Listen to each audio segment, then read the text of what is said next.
Hello बच्चों, कैसे हैं? हैप्पी होली। आप लोग को बहुत ढेर सारे शुभकामनाएं आपको होली पर। और होली इज़ द बहुत ही ऑस्पिशियस, बहुत ही इम्पोर्टेंट फेस्टिवल है। If you are really the aspirants medical engineering, तो अपने डेस्टिनेशन के लिए कंटिन्यू लगे रहें। ओके, चलिए हम लोग आज इस वीडियो में बहुत ही प्यारा, बहुत ही शानदार, बहुत ही दमदार क्वेश्चन पे डिस्कशन करने जा रहे हैं काइनेमेटिक्स। और काइनेटिक्स में बात करेंगे, प्रोजेक्टाइल से रिलेटेड क्वेश्चन लेने जा रहा हूँ। एक छोटा सा टॉपिक, छोटा सा क्वेश्चन है, बट क्वेश्चन जो है वो तगड़ा है, कंसेप्चुअल है। दरअसल मैं क्वेश्चन लिया, इसमें ग्राफिकल अप्रोच, इक्वेशन और ऑल ऑफ दिस इसमें कंटेंट है, उसी से रिलेटेड बात किया है। तो क्या आप लोग तैयार हैं? एक बार जोरदार कमेंट करिए। तो हम लोग बात करने जा रहे हैं एक ऑब्जेक्ट को यू वेलोसिटी थीटा एंगल पे प्रोजेक्ट किया हूँ बेटा, थीटा एंगल पर प्रोजेक्ट किया हूँ। तो T equal to capital T/2। Capital T/2 का मतलब पूरे टाइम पीरियड का आधे समय पर इसका पोटेंशियल एनर्जी, काइनेटिक एनर्जी और टोटल एनर्जी में ग्राफ देना। अच्छा, टोटल एनर्जी तो आपको मालूम है कंसेप्ट रहता है, क्योंकि यहाँ पे काइनेटिक एनर्जी और पोटेंशियल एनर्जी है तो स्ट्रेट लाइन बनेगा। अब और दूसरी बात, पोटेंशियल एनर्जी काइनेटिक एनर्जी का ग्राफ कैसे बनेगा वो हम लोग डिस्कशन करने जा रहे हैं। तो आप चलो देखते हैं। तो T/2 पे इसका पोटेंशियल काइनेटिक दोनों निकालते हैं। तो काइनेटिक अगर बात किया जाए तो बेटा क्या लिखोगे? Kinetic half m v²। और मैक्सिमम हाइट पे आपको वेलोसिटी मालूम है क्या हो जाता है? u cos theta. Maximum height पे वेलोसिटी क्या हो जाता है बेटा? Only u cos theta. Projectile का यही डिफरेंस है। वर्टिकल और प्रोजेक्टाइल में क्या डिफरेंस है? वर्टिकल अगर किसी बॉडी को थ्रो कर रहे हो तो मैक्सिमम हाइट पे उसका काइनेटिक एनर्जी 0 हो जाएगा। लेकिन इन प्रोजेक्टाइल में बात किया जाए तो मैक्सिमम हाइट पर काइनेटिक एनर्जी 0 नहीं होगा। और कितना होगा? Half m u² cos² theta. वहाँ पे जो वेलोसिटी है u cos थीटा है तो उसका स्क्वायर कर दिया। क्लियर है? अच्छा, क्लियर है। जब तो अब ऑप्शन में कुछ बना रहा हूँ, क्वेश्चन को समझना ध्यान से। तो ये तो हो गया काइनेटिक एनर्जी। अच्छा, पोटेंशियल एनर्जी लिखा जाए तो बेटा क्या लिखोगे?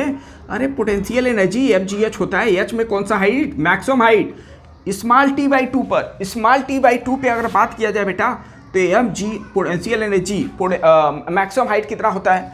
मैक्सिमम हाइट क्या लिखते हो? u² sin² थीटा अपान में हो गया 2g।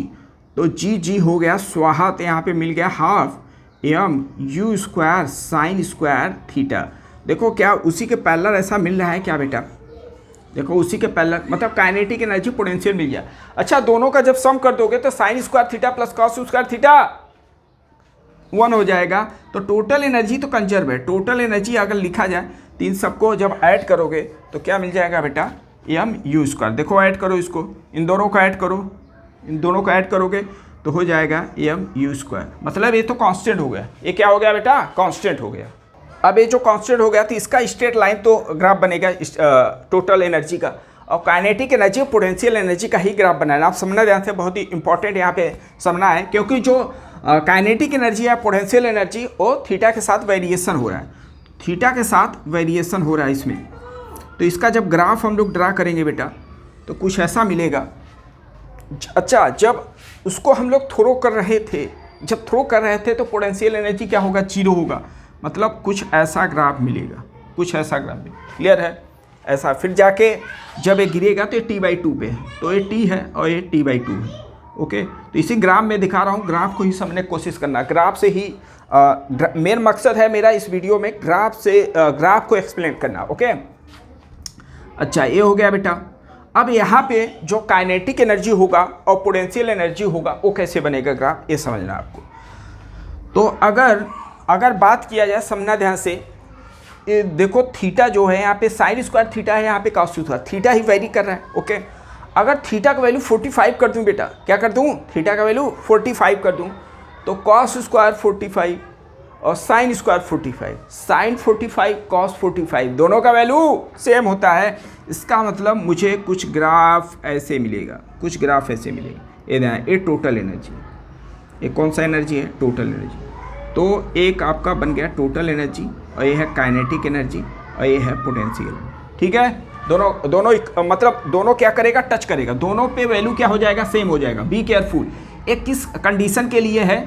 थीटा इक्वल टू 45 के लिए है। बहुत इंपॉर्टेंट रिजल्ट है बेटा। तो ऐसा कहीं आपको क्वेश्चन एक बना के ऐसा दे सकता है। 1 मिनट है यार, साला पगड़ी भी गिर गया क्या है? अरे यार साला चलो, तो यहाँ पे क्या हुआ कि एंगल का वैल्यू कितना हो गया 45 पे दोनों क्या हो रहा है, इक्वल हो रहा है। क्लियर है? अच्छा, अगर 45 से एवं बात किया जाए तो ये बेसिकली क्या हो गया, थीटा इक्वल टू 45 पे हो गया। तो थीटा इक्वल टू 45 पे ग्राफ ऐसा मिलेगा।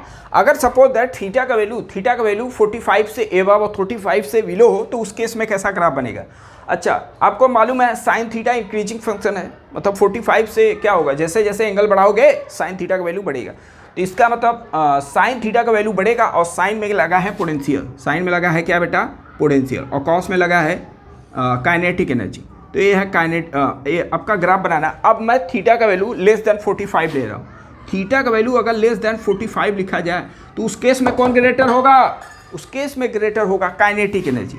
तो अब काइनेटिक एनर्जी जब ग्रेटर हो जाएगा बेटा किससे, पोटेंशियल एनर्जी से, तो ग्राफ कैसे बनेगा वो आपको देखना है। तो टच नहीं करेगा, काइनेटिक एनर्जी आगे निकल गया। ओके, एक काइनेटिक एनर्जी होगा, ये पोटेंशियल एनर्जी। अब इन दोनों का अगेन सम कर दो बेटा, तो ये टोटल एनर्जी हो जाएगा। ये क्या हो जाएगा, टोटल एनर्जी। तो ये किस केस में है, अल्फा या थीटा लेस देन क्या है 45। अगर एंगल 45 से कम है तो उस समय काइनेटिक एनर्जी पोटेंशियल एनर्जी से ग्रेटर होगा। तो ऐसे कहीं पैराग्राफ पे क्वेश्चन, जैसे एडवांस पैराग्राफ पे कहीं क्वेश्चन बन सकता है। नहीं तो क्वेश्चन आपको दे देगा कि एक बॉल को थीटा एंगल से प्रोजेक्ट किया गया है, तो अगर 45 से एंगल कम लिया जाए तो उस केस में ग्राफ क्या ऐसा बनेगा। तो ऐसा बन सकता है क्वेश्चन। अच्छा, अब दूसरा मैं क्वेश्चन डिस्कस करने जा रहा हूँ, दूसरा इसी के पार्ट। अगर थीटा का वैल्यू 45 हो तो थीटा का वैल्यू अगर 45 है तो उस केस में साइन थीटा वाला वैल्यू क्या होगा, ग्रेटर होगा। मतलब साइन थीटा में पोटेंशियल एनर्जी ग्रेटर कर देना। तो पोटेंशियल एनर्जी जब ग्रेटर तब होगा जब ये इंटरसेक्ट करेगा। ये हो गया आपका टोटल एनर्जी, ये हो गया अपना काइनेटिक एनर्जी, और ये हो गया अपना पोटेंशियल। एक बार चेक करो क्या समझ में आया, क्या क्वेश्चन क्या था, क्वेश्चन में ग्राफ कैसे इन्वॉल्व हुआ और ग्राफ कैसे बनाया गया, that is the all of the very important था जो मैं आपके साथ शेयर किया। आप इस टॉपिक को एक बार समझे और सोचे, और डाउट्स हो तो ज़रूर से ज़रूर पूछे। ओके, मिलता है नेक्स्ट वीडियो में। जय हिंद, जय भारत।